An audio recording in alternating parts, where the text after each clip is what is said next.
என்னாச்சு? அப்பா நாளைக்கு உன்னை வந்து பார்க்க சொன்னாரு.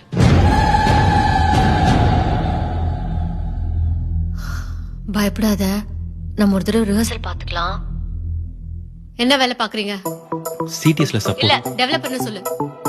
அப்பா என்ன பண்றாரு? இறந்துட்டாரு. இருக்கும்போது வேலை பார்த்துட்டு இருந்தாரு. என்ன வேலை? நல்ல வேலை தான். செருப்பு. பேங்க்ல கிளர்க். என் பொண்ணு எங்க பாத்தீங்க? ஃபேஸ்புக். இல்ல காலேஜ். இவ வெஜிடேரியன், நீங்க நான் வெஜிடேரியன்.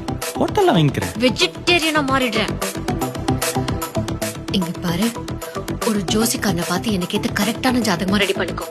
டீம் லீடா இருக்க, அப்புறம் என்ன விட அதிக சம்பளம் வாங்குறேன்னு சொல்லு. அடுத்த மாசம் ஆன் சைட் போற, யூஎஸ் போற, அங்கேயே செட்டில் ஆக போறேன். தனி கொடுத்துடணும்னு சொல்லு. வரதட்சணை வேணான்னு சொல்லாத, எதுவா இருந்தாலும் உங்க பொண்ணு பேருக்கே பண்ணுங்கன்னு சொல்லு. செங்கல்பட்டு பக்கத்துல வீடு, 80 அடி ரோடு, 800 அடியில தண்ணி வரும். மரியாதையா பேசு, சைலண்டா பேசு, கால்ல விழுந்து நமஸ்காரம் பண்ணிக்கோ. படிச்சு வரைக்கும் விபூதி வச்சுக்கோ, தாடி ட்ரிம் பண்ணிக்கோ, ஷர்ட் அயன் பண்ணிக்கோ, இன் பண்ணிக்கோ, முக்கியமா 2 தடவை பல் தேய்ச்சுக்கோ. அவ்வளவுதான். நீ தான் மாப்பிள்ளை, யாராலையும் தடுக்க முடியாதுடா.